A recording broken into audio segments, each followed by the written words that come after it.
Oi, terceira fase, vamos começar mais uma aula, dando continuidade à formação dos estados nacionais, o poder absolutismo dos reis, o crescimento da burguesia.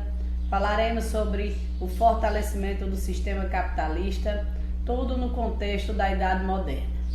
Então, nossas habilidades trabalhadas serão associar os fatos e experiências do cotidiano e do presente imediato com contextos sociais, econômicos, culturais e políticos mais amplos.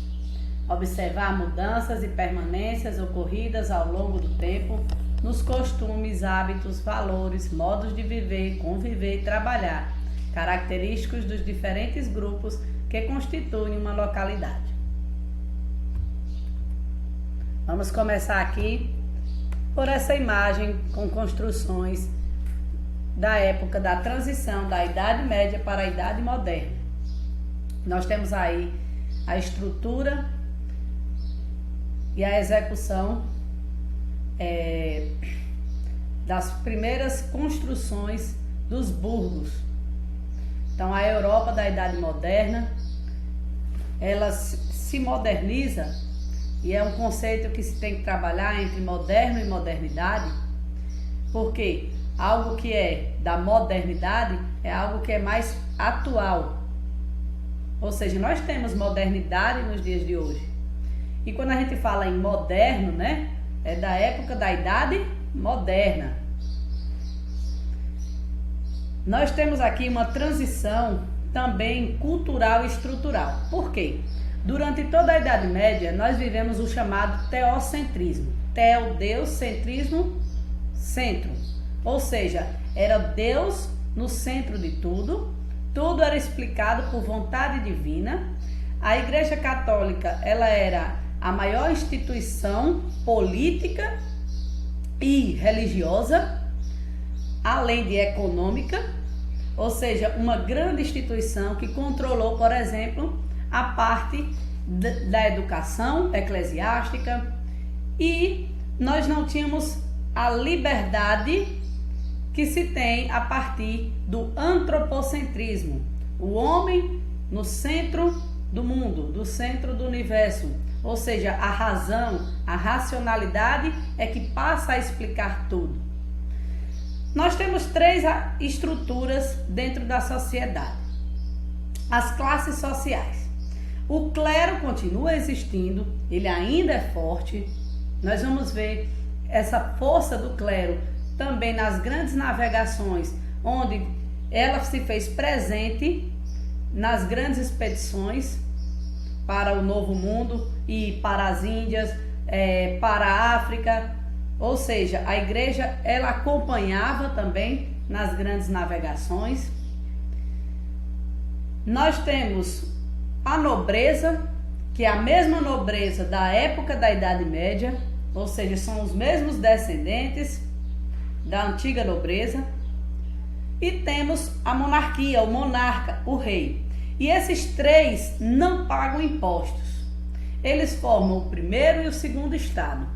O terceiro estado é a população em maioria, que são os artesãos, os camponeses, os trabalhadores das cidades que viviam comercializando nas feiras, e os burgueses, a burguesia, que também faz parte desses comerciantes em vários níveis. Então, a Igreja Católica, ela vai perder parte desse poderio político para os reis, para o absolutismo monárquico. Ou seja, desde a formação dos estados nacionais, a figura que governa a partir de agora são os monarcas, são os reis, como nós comentamos no último vídeo sobre o Rei Sol, Luís XIV. É importante compreender como se dava essa relação nas cidades, né? Nós temos aí a Barcelona, da época do século XV, onde os reinos de Castela e Aragão, né, se uniram. E vamos aqui citar esse trecho do livro didático da Rede, onde diz assim: o apoio da burguesia e da nobreza fortaleceu o poder dos reis, e possibilitou a centralização política dos reinos, que foram se constituindo em estados, ou seja, em grandes extensões territoriais que tinham suas próprias leis e um governo forte e centralizado, que nós vamos chamar de quê? Absolutismo monárquico, o poder absoluto dos reis, apoiados pelos nobres e com interesses da burguesia.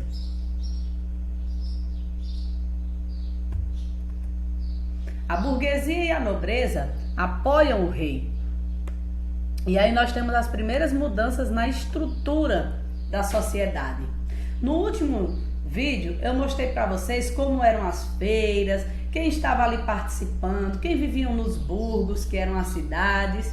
E agora nós vamos comentar um pouquinho em relação à cobrança de impostos, de tributos, porque desde quando passou a existir propriedade privada, começou a existir também uma organização política e a cobrança de impostos. E tudo isso a gente viu que as formas de cobrança na Idade Média eram diferentes, era a partir da produção, como nós estudamos a corvéia, a talha e a banalidade, e a partir de agora na Idade Moderna não. A cobrança de impostos é em forma de dinheiro, de moeda. E aí nós temos aqui, os reis estimulavam os negócios dos burgueses, ou seja, os reis incentivavam que os burgueses continuassem ampliando o comércio, mas não dava direitos políticos a eles, e nem ascensão social, ou seja, mudança de classe social para se tornar um nobre, por exemplo. Com os recursos vindos dos impostos, os reis passaram a manter uma administração centralizada.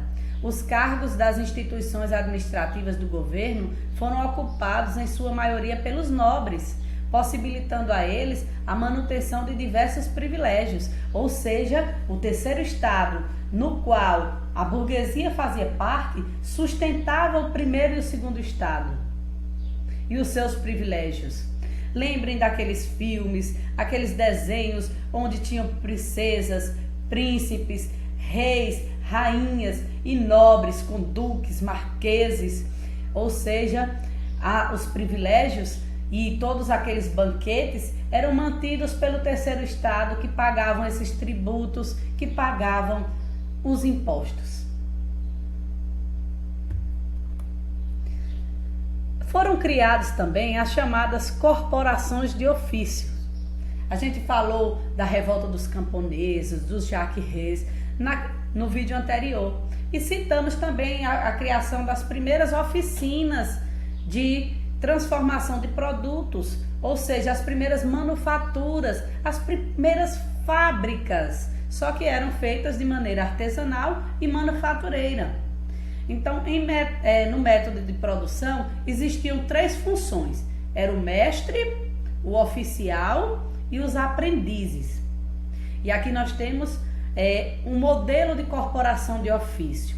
Só que esse modelo de corporação de ofício é que vai mais adiante criar também os direitos, ou seja, exigir direitos para os trabalhadores das cidades e também dará início ao fenômeno conhecido como ludismo, que nós iremos estudar mais à frente. Então, as corporações de ofício, elas mostram que as cidades estavam organizadas. O trabalho não era apenas artesanal, agora existia uma divisão das funções. Então, como uma fábrica, onde cada um tem a sua função, onde o mestre ele vai passar a ensinar ao oficial e o oficial ensinar aos aprendizes, com regras bem estabelecidas. Eu trouxe aqui essa imagem do primeiro estado, do segundo estado e do terceiro estado, que eu já expliquei. Primeiro estado fazia parte o clero, que era a igreja, os nobres e o rei. O segundo estado, nós também temos parte da nobreza, como duques, condes, barões, príncipes. E o terceiro estado, toda a sociedade que sustentava o primeiro e o segundo estado pagando impostos. Observe a imagem aqui ao lado. Temos aqui a igreja sendo representada pelo alto bispo, né? Aqui o bispo, o arcebispo. Temos aqui a figura do nobre e por último, aqui carregando nas costas a burguesia e o terceiro estado.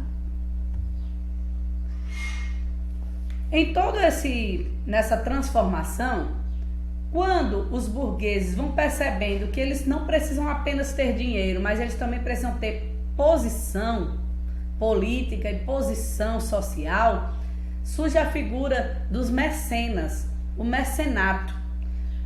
Quem são esses? São os mesmos burgueses que nós vemos falando, ou seja, os comerciantes, os mercantis, que principalmente começam a investir na cultura, nas grandes obras artísticas, financiar esses artistas, fazer esses investimentos culturais, mas em prol, né? Lógico, como forma de investimento.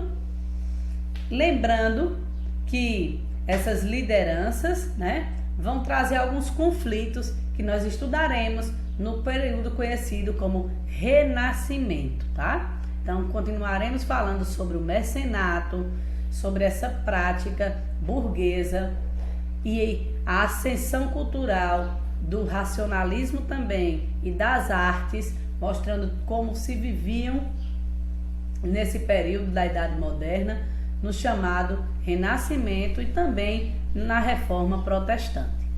Então, esse foi o nosso conteúdo e até a próxima aula.